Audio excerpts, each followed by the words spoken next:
que él me va a contar las 72 horas desde la muerte de Jesús hasta el momento de la resurrección. Y yo le decía, ¿dónde dice la Biblia que el día tiene 24 horas?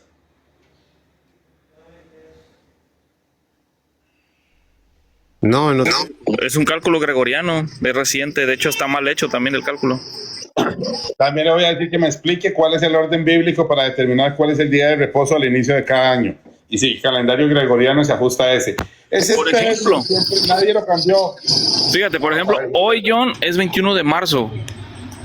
Te iba a decir, allá contigo no, pero pues ni que estuvieras en China. No, hoy es 21 de marzo. Fíjate, hoy inicia... No, espera. Mira, Zorrito, el otro viernes ya hablamos con él el debate. Tenemos un debate de 60 preguntas. Pero yo le dije, ¿por qué quiere hacer así? 60 preguntas de 10 segundos. ¿Dice la Biblia esto sí o no? ¿Dice la Biblia esto sí o no? ¿Dice la Biblia que la ley es eterna sí o no? Dice, sí. Si lee los versos, todas las respuestas son sí. Pero yo le dije que tenía que darme 7 preguntas de careo, de respuestas y un careo. Y a mí siempre me alcanzan los debates mínimo con 7 preguntas para despedazarle todo el argumento.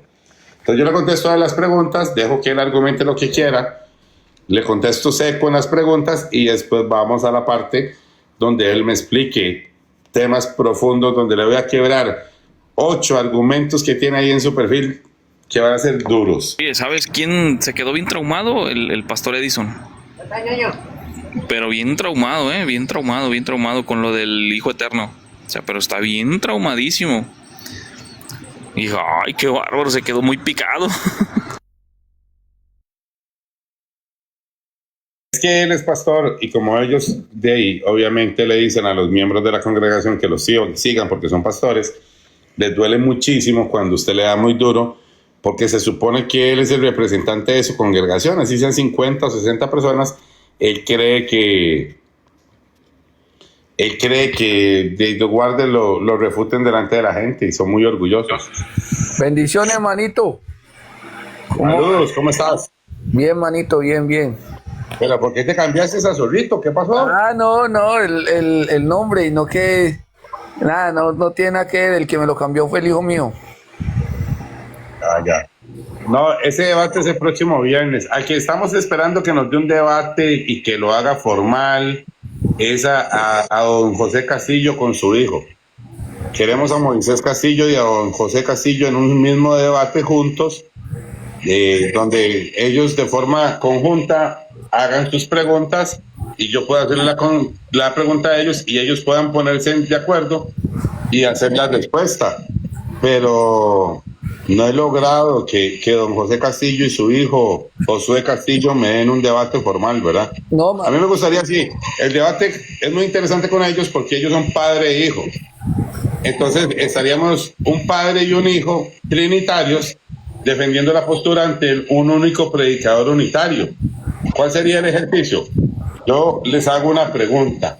Ellos pueden en un momento con el micrófono cerrado ponerse de acuerdo, decir cuál de los dos contesta y contestarlo.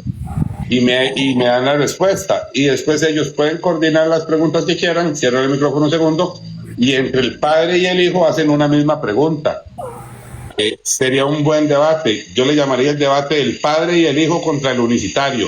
No, manito, pero si con usted no ha podido ni Tober ni Julio, que son los más grandes, los que más saben de Biblia, supuestamente. Imagínese esos dos hijos, el papá y el hijo, no casi no saben de Biblia. Y con usted ni Tober ni Julio han podido. Lo único que la pasan es haciendo imágenes suyas para hacerlo, pero no. No, pero es que digamos que ellos son útiles para que hagan que más gente venga. Sube don José Castillo, reformador, para ver si podríamos coordinar un debate padre e hijo. Podría ser el debate la Trinidad representada por el padre y hijo Castillos versus la unicidad representada por John Montero. Podría yo saber que como ustedes son 2 personas, podrían necesitar más preguntas. Yo puedo hacer 7 y ustedes 2 pueden hacer unas 10 si quieren. Y podemos acordar los detalles de un buen debate.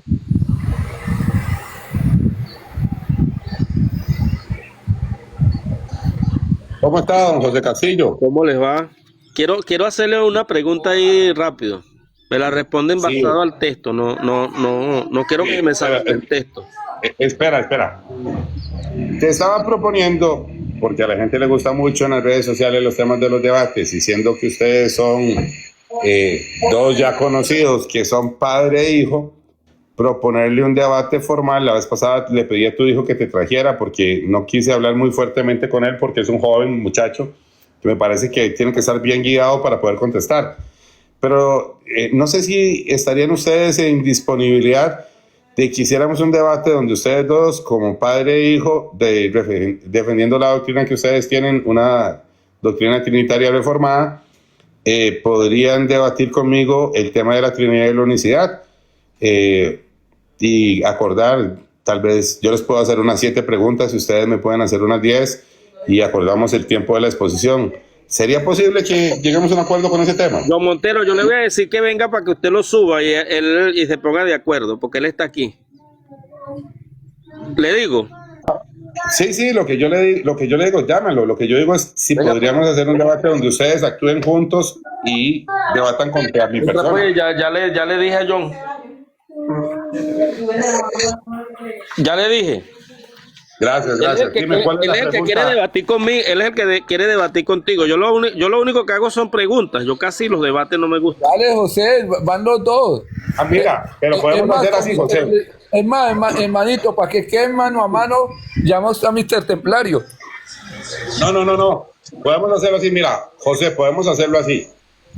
Como usted tiene más afinidad para las preguntas y a él le gusta mucho argumentar, entonces podríamos hacer que la parte donde usted hace las preguntas las plantee usted y él unido con usted haga las argumentaciones. Yo no tengo problema en que ustedes se distribuyan las funciones del debate entre ustedes tranquilamente. Usted dice, no, a mí no me gusta argumentar.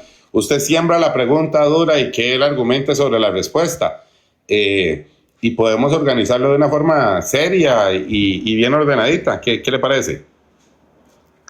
No me parece bien. Yo le voy a decir, a ver. Dime. Yo lo conozco a usted. De otra vez me subí a su live. Mira, yo les quiero hacer 3 preguntas, pero me la responden basado al texto. Al que le voy a preguntar. Pero se agradecería que las preguntas sean sobre. No sé si tú tienes ahí una de estas. Claro, sí, pero que sean Este libro se llama la Biblia, la Santa Biblia. Sería ideal que lo tomemos de base, ¿verdad? Es basado a eso que le voy a hacer las preguntas. La primera pregunta que le voy a hacer está en Juan 6, 38 y 39. Ustedes me van a decir, o sea, yo les voy a preguntar a ustedes, todos los que están aquí, los 4. ¿Ustedes creen que Jesús es el Padre? Pues ustedes lo dicen así, que Jesús es el Padre. Pues quiero ver que lo ratifiquen. Sí, Jesús es sí, mira, yo te lo ratifico hasta sin ese verso. Bueno. Yo te digo Jesús es el Padre, dos cosas José para que las tengas claras. Espera, 2 cosas, José Castillo. Jesús es el Dios único, verdadero, No, el Jesús Padre. es Dios. En eso estamos de acuerdo nosotros, que Jesús es Dios. Lo que no estamos de acuerdo es que Jesús es el Padre, pues. En eso es que Sí, no me cuadra. Yo entiendo. Lo que pasa es que lo que no estamos de acuerdo es que ustedes tienen más dioses y nosotros no. Nosotros lo que nunca vamos a estar de acuerdo con ustedes. Montero, lo que pasa es que no nos hemos entendido. Nosotros tenemos un solo Dios. Yo no sé, eso lo inventaron ustedes, que nosotros tenemos. Pero ese solo Dios de ustedes es el Padre o no es el Padre. El solo Dios que nosotros tenemos es el Padre, por supuesto. Un solo Dios. Y Jesús. ¿Y si Jesús siendo Dios es el Padre o no es el Padre? Pero lo que vamos a relacionarnos la primera pregunta con la Biblia. Si Jesús es el Padre, ¿a qué Padre? Espera, que ya llegó tu hijo. Mira, Moisés, le decía a tu papá que yo estaba muy interesado en tener un debate con los caballeros Castillo, donde pudiéramos acordar una serie de preguntas y hacer un debate formal. Me comentaba tu papá que a él le gusta más el tema de las preguntas y a ti te gusta más el tema de la argumentación, y que la idea sería que ustedes se complementen en el tema de la pregunta y la respuesta. Como yo pregunto y si ustedes dicen, bueno, lo voy a responder Moisés o la va a responder don José, o Moisés va a responder y don José pregunta, yo no tengo ningún problema en que ustedes combinen sus habilidades en su fe para que lo hagan juntos. Sería un debate, los señores Castillo, padre e hijo, defendiendo la Trinidad, versus John Montero. Un debate de al menos 7 preguntas y unos 10 minutos de exposición. ¿Estarían dispuestos? Su papá dice que para eso te mandó la solicitud, para ver si lo podemos coordinar. Bueno, para empezar, yo para poder debatir con gente como John Montero tendría primero tendría que estudiar y hacer un curso para no negar la Biblia como me la negó las últimas veces que hablamos. De lo contrario... Pero qué pena. Mira, Moisés, te digo, mira, te puedo dar referencias trinitarias. Puedes preguntarle, por ejemplo, a John Félix. Te va a dar una referencia de que la gente me tiene por uno de los unicitarios que más Biblia maneja. Te puedo dar al menos unas 8 referencias trinitarias de que ellos mismos te van a validar que John Montero es uno de los debatientes que más Biblia te va a dar y más argumentos bíblicos tiene. Entonces, difícilmente consigas otro unicitario en todo TikTok que maneje el volumen de Biblia que nosotros manejamos. No sé si las mismas referencias de tus hermanos trinitarios que me reconocen como el unicitario que tiene más Biblia te serían suficientes. Inclusive, te lo puede decir Ángel García. Que lo que ellos digan está de más porque es que yo te conozco, yo conozco al sujeto en cuestión al que estoy haciendo el juicio. Entonces Moisés no amigo, no interrumpa que yo no quiero hablar con usted, amigo. No, Moisés, pero no quiero hablar con usted, no interrumpa. No, pero así no es. Cierra el micrófono. Espera, Zorrito, espera un momento. Sí, tranquilo, Moisés. Espera, porque los niños jóvenes son un poco temperamentales y a ellos hay que hablarles con paciencia, Zorrito. Él a veces recuerda que uno cuando está en la etapa de la adolescencia es como muy fijado y muy argumentado en un tema. No lo provoquen para que él no tenga excusa para no aceptar el debate. Entonces dejémoslo que él argumente. Sabemos que lo que está argumentando de la falta de capacidad bíblica, eso no se lo reconoce nadie en TikTok. Sería una opinión muy personal de él porque todo el mundo sabe que es diferente el tema. Entonces, no lo interrumpan para poder ver si es posible el debate, porque lo valioso sería que fueran los dos. Don José, ahora sí, queremos escuchar sus preguntas. Me imagino que van a estar enfatizadas en el ámbito gramatical. No la voy a hacer énfasis ahí, solamente las voy a hacer en el ámbito teológico. Adelante, vamos a usar, aquí está la Biblia, díganos el texto que quiere. Juan 6, ¿qué pidió? Juan 6:38 dice que él vino a hacer la voluntad del Padre, no su propia voluntad. 6:38 y 39. Si él no vino a hacer la voluntad de él, que es el Padre según ustedes, entonces la voluntad de cuál Padre vino a hacer él según el texto. 6:38 y 39. Mira, hablando en un contexto bíblico más amplio, no sé si alguna vez has leído lo que se llama en la Biblia las cartas del apóstol Pablo. Claro, por supuesto, son las que más he leído. Ajá.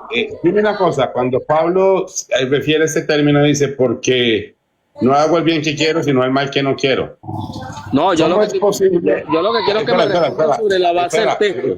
Espera un momento. De Juan 6:38 y 39.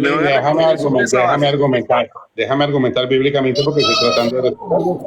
¡Vamos! Te pido que no me interrumpas mientras te contesto y yo te voy a escuchar.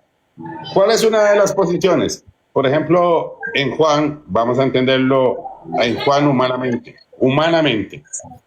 Humanamente Juan está haciendo algo que no quiere hacer.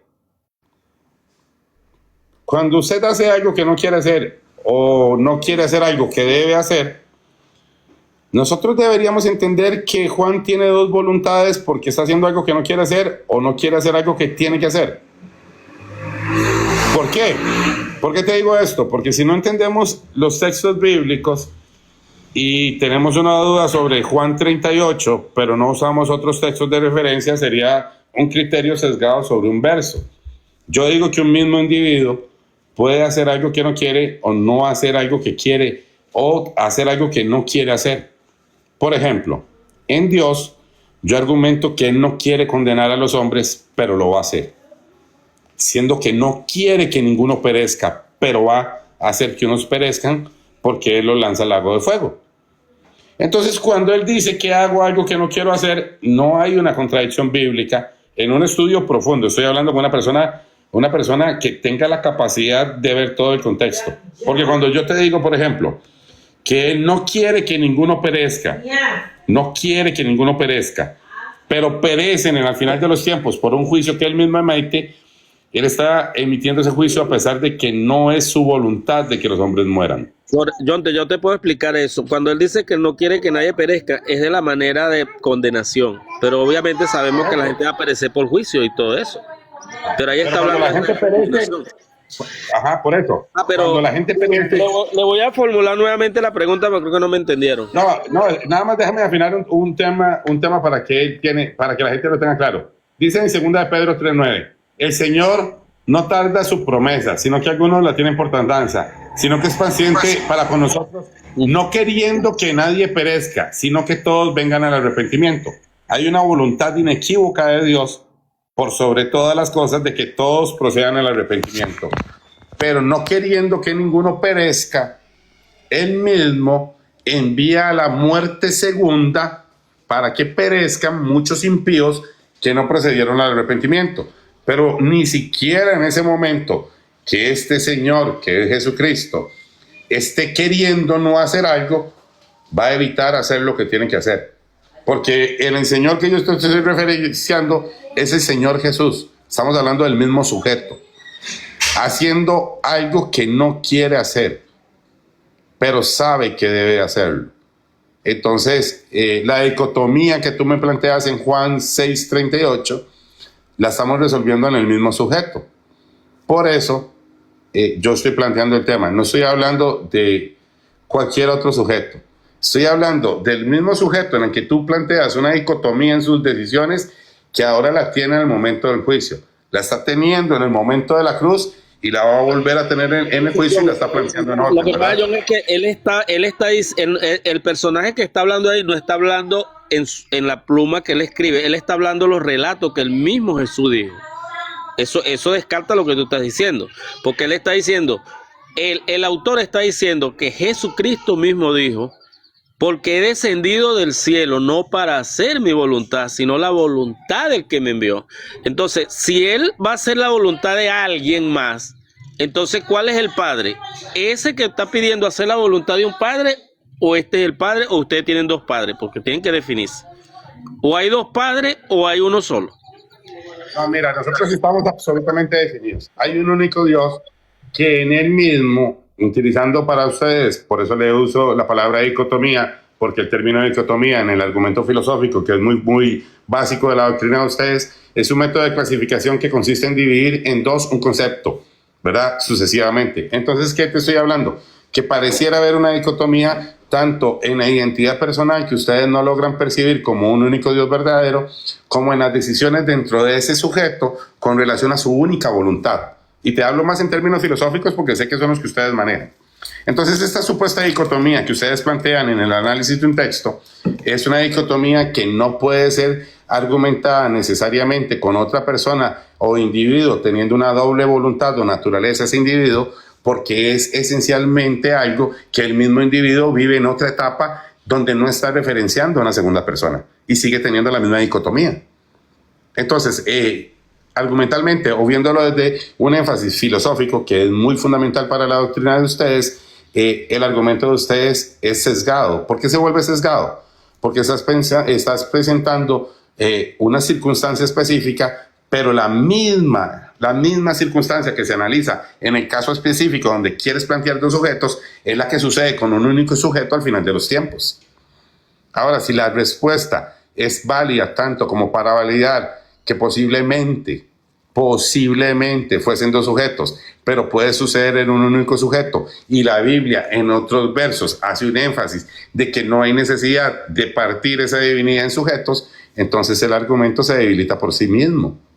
Digo, teniendo un argumento sólido, porque esos son los términos que usted entiende. Si yo se lo digo un poco más bíblico, no lo va a entender, pero uso los argumentos que ustedes tienen, gramaticales. Ahora, en la norma gramatical, no necesariamente Tú sabes tiene cómo es una la Trinidad. Tú sabes cómo se define la Trinidad. Te doy la idea, quiero la idea y te doy la palabra. ¿Ah? ¿Cuál es el problema con ustedes? Que ustedes quieren hacer ¿Tú sabes cómo se define la Trinidad, John Montero? ¿Quién definió la Trinidad y cómo se definió la Trinidad? Sí, mira, depende, porque en lo que he escuchado en TikTok hay muchas versiones de Trinidad y no todos se abocan a la misma versión. Hay una sola versión de la Trinidad. La Trinidad es un concepto dogmático teológico conciliar. Sí, mira, o sea, tú crees en la patrística, por lo menos a ustedes se les cae todo. Si ustedes no creen en la patrística, ustedes están... Mira, todo. Te voy a explicar un momento para entenderte. Yo no creo en la Trinidad desde ninguna de las posturas que hay. Entiendo la Trinidad patrística que tú tienes y el concepto dogmático teológico de que usted sostiene su postura. Pero yo he tenido la oportunidad de debatir con debatientes, tener personas opositores a la escritura que plantean una Trinidad no dogmática desde la patrística católica. Entonces, no es válido, nada más para que lo tengas claro. Los padres de la iglesia no eran católicos. Espérate un momento. No es válido decir que todas las posturas trinitarias, por ejemplo, John Félix no es un trinitario clásico. Pero John, vamos a ser sinceros. ¿Cuál fue la única doctrina que fue refutada en el Concilio de Nicea? O sea, una de las doctrinas. ¿Fue la unicidad? Mira. Fue refutada y declarada hereje en el Concilio de Nicea. Tú lo sabes. Mira. O sea, vamos a ser sinceros. Yo personalmente no considero el Concilio de Nicea como un fundamento de la Iglesia Universal. Oye, el Concilio de Nicea, mira, pero es que él es uno de los concilios. Igual como que tú no crees en el Concilio de Jerusalén, en el Concilio de Cartago, en el Concilio de... Porque históricamente el Concilio de Jerusalén se le acredita a los apóstoles. Y es un diferente concilio en el tiempo. Bueno, pero ¿cuál doctrina fue refutada en esos concilios? No fue la Trinidad, fue la doctrina unicitaria que planteó Saavedra. De hecho, la primera doctrina que la Biblia, espérate un momento, la primera doctrina que la Biblia dice que fue refutada fue los saduceos. Cuando Pablo, desde la posición farisea, contradice argumentalmente y Jesús lo hace, que Dios es espíritu. Cuando la Biblia, Pablo y tanto Jesús como Pablo tratan de argumentar sobre el espíritu, lo hacen para quebrar el argumento saduceo de que no existía espíritu. Los saduceos y los fariseos tenían diferencias, como las tienen muchas congregaciones de tu misma rama y de la misma rama nuestra. Lo que habían era diferencia, porque los saduceos no creían en la resurrección, ni en ángeles, ni en otra cosa ahí creo. Pero es que es muy importante, mira. Son diferencias. Pues mira, ¿por qué es tan importante que los saduceos no creían en ángeles, no creían en la resurrección ni en espíritu? Porque Jesús, cuando está hablando con los saduceos, por ejemplo, y habla de la resurrección, y Pablo siempre hace énfasis en que Cristo resucitó, está chocando directamente con la doctrina saducea, que también creían en Dios, pero no conocían. Pero mira, dame un minuto. Mira, recuérdate que Jesucristo les dice que están errados, no que son apóstatas ni que son contra la ley, están errados. Él le dice, ustedes hierran al ignorar la escritura y el poder de Dios. O sea, es diferente estar errado que tener una falsa doctrina, como la unicidad que por lo menos fue refutada en el Concilio de Nicea. Fue refutada el arrianismo y el gnosticismo. Espera, no se pongan locos, espera, voy a mostrar el texto. Mira, vamos a ver con los textos. Pablo es ante el concilio. Entonces, bueno, viene todo lo que sucede con los sumos sacerdotes. Entonces Pablo, mirando fijamente el concilio, dijo, varones hermanos, yo con toda buena conciencia he vivido delante de Dios hasta el día de hoy. El sumo sacerdote entonces a los que estaban junto a él, que le golpeasen la boca. Entonces, bueno, Pablo pelea con él. Pablo dijo, no sabía, hermanos, que el sumo sacerdote, que era pues el sumo sacerdote. Entonces Pablo, notando que parte era de saduceos y otra de fariseos, alzó la voz en el concilio, varones hermanos, yo soy fariseo, hijo de fariseos, acerca de la esperanza y la resurrección de los muertos se me juzga. Cuando dijo esto se produjo disensión entre los fariseos y los saduceos y la asamblea se dividió, porque los saduceos dicen que no hay resurrección, ni ángel, ni espíritu. Entonces, si vamos a hablar de concilios, este es un momento que la Biblia llama como un concilio. Hay un concilio ahí, cuando Pablo está, es en el primero que él participa, y una de las discusiones es el espíritu. Y Pablo está enseñando que el Señor es el Espíritu. Y una de las respuestas en el primer concilio ante los saduceos que Pablo tiene por defender su propia enseñanza, deja claro que son los saduceos los que no creen en el Espíritu. Cuando Pablo postula el Espíritu, no está postulando otra persona, está quebrando la doctrina saducea. Y es una falacia trinitaria mal argumentada en el concilio de Nicea que el Espíritu sea otra persona, porque Pablo necesita enseñar del Espíritu por la necesidad de la ignorancia saducea de conocer que Dios es Espíritu, no que sea otra persona. Porque Pablo nunca utilizó el término para educar a los saduceos que estaba refiriéndose a otra persona. Entonces, ¿cómo ustedes hablan de concilio si ustedes ni siquiera saben cuándo hay un concilio en la Biblia y qué temas se discutió en el concilio? Cuando ustedes resuelvan el concilio que Pablo resolvió... Mira, John Montero, ¿tú no crees en el contexto histórico de la Escritura? Te hago una pregunta, ¿tú no crees en el contexto histórico de la Escritura? Sí, pero mira, tú no... Vamos a ver, te voy a hacer una pregunta. Es un trasfondo histórico de la Escritura. Me extraña que tú digas eso si tú dices que conoces la Biblia. Claro, porque mira, Montero, entonces como Dios es espíritu, habían tres espíritus o dos espíritus. No, mira, voy a aclararles el tema. Espera, sí. José, dame un segundo, ya te doy la palabra. ¿Por qué a mí me parece deshonesto el argumento de citar concilios? Vamos por los concilios, pero vamos al primero. Porque yo no mostré textualmente. Pablo enfrente del concilio. Vean, yo lo estoy citando. Yo no estoy inventándome un concilio que yo quiera decir. El concilio lo registra la Biblia, pero te estoy hablando del trasfondo histórico de la Biblia. Pero espérate un momento. Pero espérate bien. Es Pablo ante el concilio. Y Pablo cuando está ante el concilio, que es el primero, la primera discusión en el primer concilio es esto. Si hay espíritu. Entonces, ¿qué es lo que pasa? Que ese concilio no terminó de resolver los argumentos y algunos en posteriores concilios argumentan que el espíritu es otra persona, pero nunca lo argumentaron los apóstoles. Lo argumentaron en otros concilios porque siguen teniendo la duda del espíritu, porque primero no lo aceptaban. Después, algunos lo aceptaron como una segunda persona, pero eso no es bíblico, porque Dios es espíritu y el Señor es el espíritu. Y Pablo se dedicó a enseñar eso. Por eso, para Pablo, el énfasis de hablar del espíritu no es mostrar a otra persona, es mostrar que sí hay espíritu. Y no solo que lo hay, sino que el Señor mismo es el espíritu. Entonces, cuando ustedes quieran hablar de concilios, cuando resuelvan el primer concilio entre los saduceos y los fariseos, y las posteriores postulaciones de Pablo ante estos, ustedes están claros, porque si usted dice a un saduceo que Pablo le enseñó, porque yo sí tengo textos para decirlo, que Pablo argumentó que el Señor es el Espíritu. Me tengo que retirar un minuto para hacerte una pregunta, o para que me leas un texto. Quiero que me leas un texto en 2 Corintios 13:14, para ver si Pablo nunca apuntó a hablar de más de una persona. Léemelo ahí, hazme favor. No lo puso como una persona, nunca lo dijo. Bueno, pero vamos a leer. No hay una expresión. Mira, la Biblia es la verdad. La verdad no es esto, yo no somos la verdad. Espera, José. Yo te acepto que Pablo postula hablar del espíritu porque los saduceos no conocían que había espíritu. Pero mira, pero quiero que leas el texto. Yo quiero que seamos honestos, lee el texto.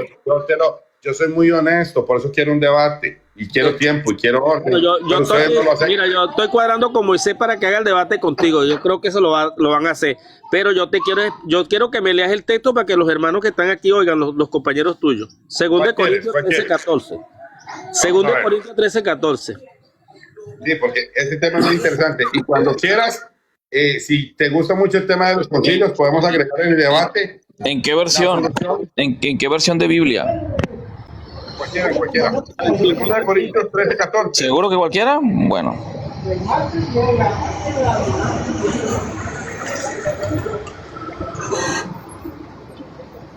Corintios 13:14. Ese libro de Corintios que me estás pidiendo, el 3:14, no es el 3:16. Pero cuando se convierta en el Señor, el 3:14. 13:14. Voy a leerlo. 3:14. Pero el entendimiento.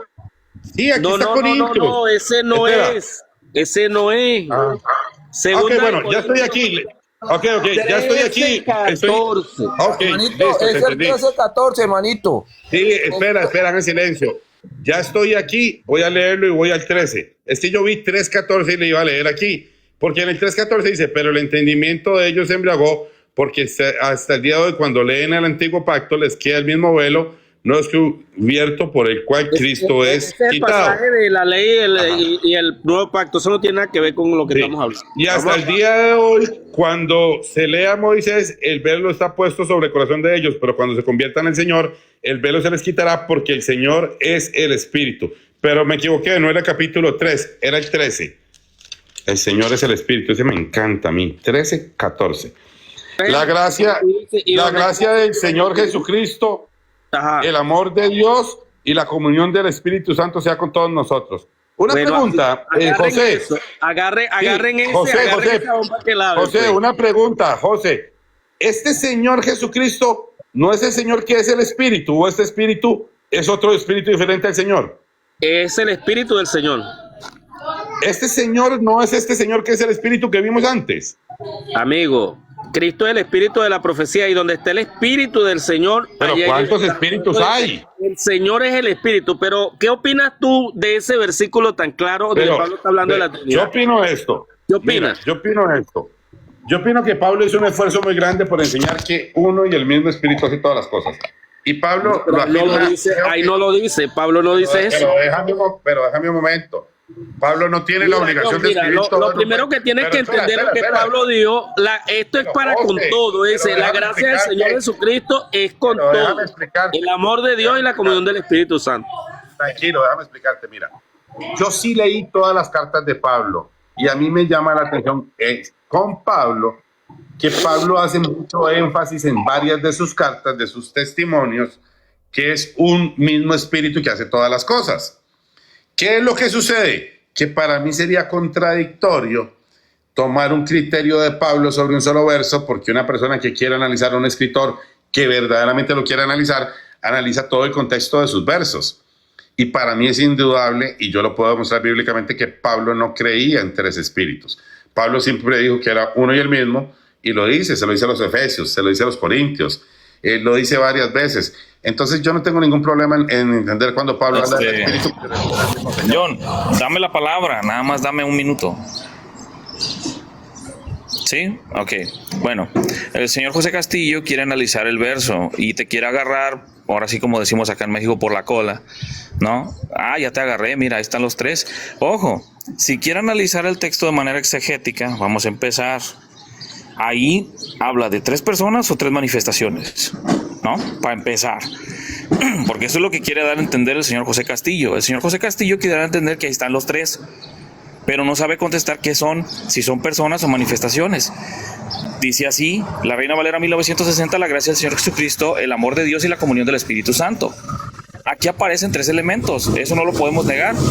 Jesucristo, Dios y Espíritu Santo. La interpretación trinitaria clásica obviamente diría que ahí están 3 personas y que es un Dios, ¿no? Pero tenemos que tomar en cuenta el texto. El texto no dice personas.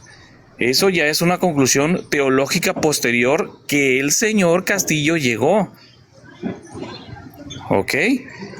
Pero es una construcción posterior de más de 300 años, ¿verdad? Es una formulación, así es una formulación doctrinal y un dogma doctrinal que el Señor está utilizando a través del texto para forzarlo a que diga lo que Él quiere. Vamos a continuar con el análisis porque el Señor no analiza. Dice, es una formulación doctrinal.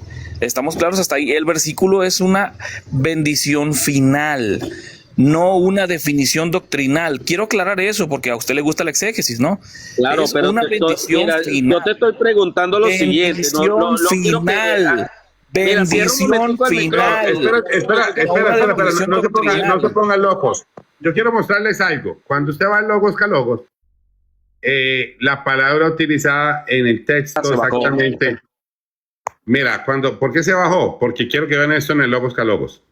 La palabra utilizada es así: la bondad inmerecida del Señor, el Curios, Jesucristo, Jesús Christus, y el amor de el Teos. No tenemos problema ahí. Y la participación en común del Santo Espíritu. Ellos quieren decir que esta palabra se utiliza para identificar a una persona, pero él dice que hay una comunión y esta es con el neuma, pero el neuma no se utiliza para una persona porque es el aliento.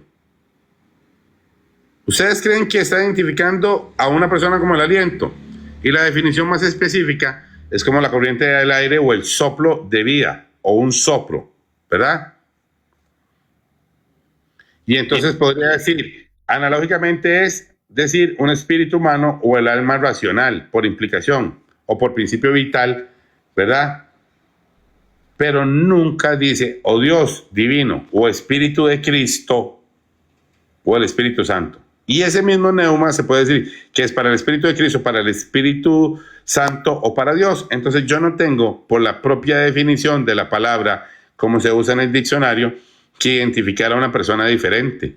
Oye, John, el mismo está ahí, ¿verdad? Déjame terminar el análisis exegético para que los hermanos vean, para que no los vuelvan a agarrar. Déjalo termino. Fíjate, en el punto 3, si este versículo prueba realmente que hay una Trinidad, tenemos un problema. Porque debe de decir explícitamente y claramente Padre, Hijo y Espíritu Santo, cosa que no dice el versículo. Debe de haber una afirmación ontológica, que tampoco la hay. Explicar la relación entre ellos no dice nada de eso. En cambio, sí, no podemos negar que hay Dios sin especificar Padre, que hay Jesucristo y Espíritu Santo. Esto rompe incluso la fórmula clásica de la Trinidad, porque es Padre, Hijo y Espíritu Santo. Sin embargo, ahí no lo dice. La lectura desde la unicidad, desde nosotros, que es Dios, la esencia en amor, Jesucristo manifestado en carne y Espíritu Santo actuando en el creyente a través de la comunión. En pocas palabras, es una bendición final que nos indica que Jesús es el mismo Padre. Para nosotros, eso lo confirma. O sea,